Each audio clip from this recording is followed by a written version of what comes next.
Hi, welcome to Starz Recapped. Today, I'm going to explain an American horror mystery movie titled Hide and Seek, which was released in the year 2005. Allison Calloway and her 9-year-old daughter, Emily Calloway, are playing in a park together. Allison's husband and psychologist, Dr. David Calloway, is there too. He watches them play.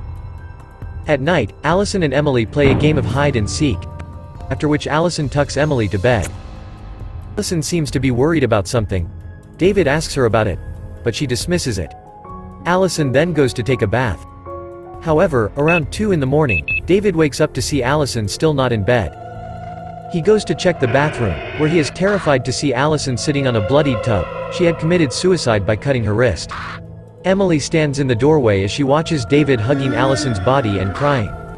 Cut to a few days later, Emily is in a children's hospital and seems depressed. David talks to his colleague and good friend, Dr. Catherine Carson, and decides that it would be best if he and Emily moved to the countryside for some time. Catherine is close to Emily as well. She hugs Emily and wishes her goodbye, and they leave. Emily brings her cat with her to the new place. David and Emily are finally at their new home. It lies in an area surrounded by woods and is very quiet. They are welcomed by a sheriff and the owner of the house. As they are looking around, Emily disappears. They find her near the woods staring at something. That night, Emily doesn't eat anything and insists on sleeping early. David tries to cheer her up, but the girl is traumatized by her mother's death. He then gives her a diary to write down her feelings, after which Emily wishes her favorite doll named Alex good night before going to sleep. The following day, David is unboxing his belongings in his study room, when Emily goes into the woods following a butterfly. In the end, she sees a cave. By the time David starts looking for her, she is back. But her favorite toy doll, Alex, is not with her. Shortly, he and Emily leave to run some errands. As David is pumping gas into his vehicle, he sees a woman playing with a little girl. Thinking that the little girl could become friends with Emily, he introduces himself to them. The woman's name is Elizabeth Young. She seems to have charmed David. He invites them to come over someday. That night while tucking Emily to sleep, David asks her about her doll, Alex, to which she says that she doesn't like her anymore. She tells him that she has replaced Alex with her new friend named Charlie. When David questions her further about Charlie, she says that he doesn't like being talked about. David calls Catherine to tell her about the incident. They both agree that Charlie is an imaginary friend Emily has created to cope with her trauma. The following day, David finds Alex in the bin with her face distorted. Later at dinner, David tries to talk to her about Charlie. At that time, she tells him that Charlie is a lot of fun like her mommy used to be. That night, he gets another nightmare. He has been getting the same nightmare of the New Year's Eve party that occurred the night before, Allison's death. The nightmare wakes him up exactly at the time he did when Allison died. He hears a noise, and goes to check in the bathroom to see the words, "You let her die." The bathtub is filled, and Emily's crayon lay around. He turns around and sees Emily behind him. But when asked about it, Emily insists it was Charlie who did it. It was Charlie. The following day, Elizabeth and her niece, Amy, come over. David introduces Amy to Emily, but she seems to have no reaction. As they play, Amy is eager to become friends, so she hands her doll to Emily. But when Emily returns it back, its face is distorted like Alex's was. Emily tells Amy that she shouldn't be here. Feeling scared, they leave soon after. When David asks Emily about Amy, she replies she doesn't need any new friends and that Charlie is enough. Later, Emily plays outside as David does the dishes. He sees a man sitting beside her, so he goes out to check and finds that the man is their neighbor, Stephen. They have an awkward conversation after which David warns Emily not to talk to strangers. Cut to that night, David hears Emily laugh, but when he goes to check on her, she is alone. He asks if Charlie is here, but Emily says that he just left through the window. David tries to talk to her about Charlie, but Emily reveals that Charlie doesn't like David. David writes all of this in his journal after putting her to bed. Later, we see Emily play hide and seek with Charlie. She goes out of her room and look around the house to look for him. She finds a door behind a closet. It leads to a basement downstairs. She walks there, still looking for him. Then, suddenly the lights go off, and she screams in fear. David quickly comes to get her. She tells him that Charlie was hiding in the dark. The following day, Elizabeth comes over for dinner. Emily doesn't seem to like her. Elizabeth tries to have a conversation with Emily and gives her some books to read. However, Emily acts hostile towards her and drops all the books to the floor. Seeing this, David demands her to go to her room. Soon, Elizabeth leaves. That night, David again wakes up exactly at 2:06. There is a noise coming from the bathroom. He goes in to check and sees the words, "Now look what you've done." The bathtub is full of dirty water. As David goes in to drain it, he feels something inside. It is the dead body of the cat that lived with them. Furious, David goes to Emily's room, but Emily again insists that it was Charlie. Charlie did it. He then cleans up the mess in the bathroom. The following day, Emily shows David pictures she has drawn of Charlie and her mother. David tries to tell her that Charlie is not real, but Emily keeps on yelling his name. That day, Catherine visits them. Catherine is David's good friend who is very close to Emily.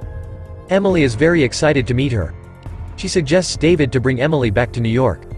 He tells her that he will consider it. After she is gone, David goes to Emily's room and sees that she has drawn pictures of her mother killing herself in the diary he had given her. Elizabeth comes over again that day, but David doesn't hear her knocking, so she comes in and goes into Emily's room. She has come to make amends with Emily, but Emily tells her that she is playing hide and seek with Charlie, and points at the closet. As Elizabeth opens the closet, she is attacked by someone and falls down the windows. After few hours, a sheriff comes over to ask about Elizabeth. The sheriff informs David that he had found Elizabeth's car crashed down the road, and her niece told him that she had come here. But David knows nothing about the incident. The sheriff then asks Emily about her, but she lies and tells him that she hasn't seen her. After he is gone, David senses something wrong. He sees the window broken. Emily is crying hysterically. She shows him the time. It is exactly 2:06 again. David rushes to the bathroom to see some words written on the shower curtain. "Can you see now?"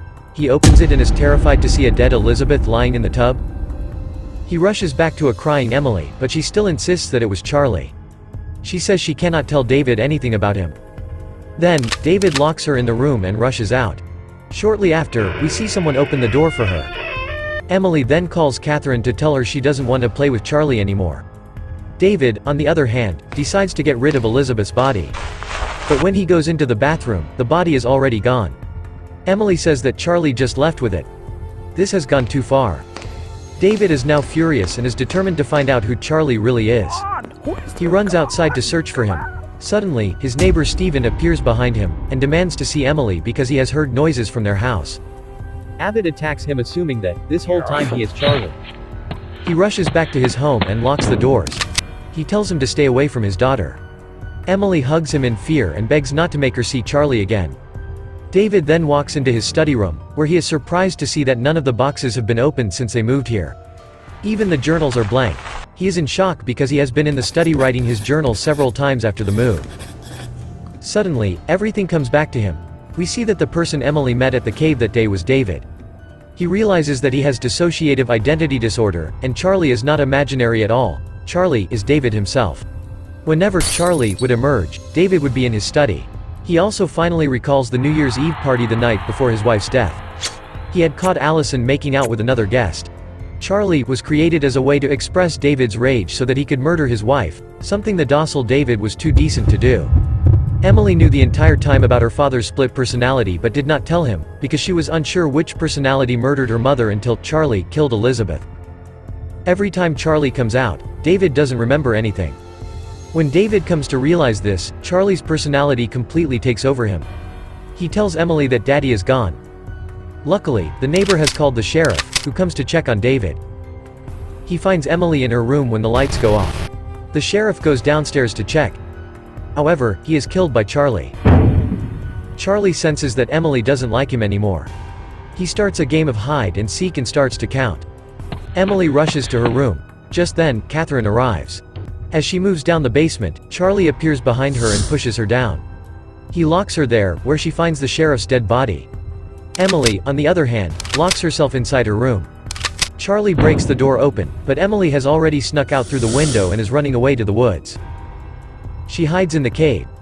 Catherine takes the sheriff's gun and runs to save Emily. Before Charlie can get to Emily, Catherine reaches the cave as well. But Charlie pretends to be David, and when she lets her guards down, he attacks her again. Emily stops Charlie from killing Catherine by distracting his attention to herself. As Charlie moves closer to kill Emily, Catherine comes in between them and shoots him to death. Cut to a few months later, Emily and Catherine have moved back to New York. They live happily now. The movie ends as the camera zooms into Emily's drawing of herself and Catherine, where she has two faces, suggesting that she might also have two personalities like her father. Now, for the explanation of the movie. It is clear by the end of the movie that David and Charlie are the same person. David has a mental disorder called dissociative identity disorder, which is ironic because David himself is a psychiatrist. When Charlie murdered Allison that night, David was unknown to any of this. Even when they moved houses, Charlie did not go away. Every time Charlie arrives, David is seen in his study room writing or listening to music. But he had never even unboxed his belongings in that room. Even his notebook is empty. This suggests that he hallucinated all of it to avoid coming face to face with his other personality. In the movie, we also see Emily being hostile. She even purposely disfigured the face of Amy's doll. There are three possible reasons. The first reason is that she might do it out of dislike for Amy's aunt, Elizabeth. Second, she might do it in order to frighten Amy into staying away, so that Charlie wouldn't hurt her. The third possibility is that Emily was displaying the pathological side of herself. That's my explanation for the movie, Hide and Seek. So, what do you guys think about the movie? Write in the comment. Subscribe for more videos like this, turn on notifications, and leave a like to help the channel out. Thank you for watching.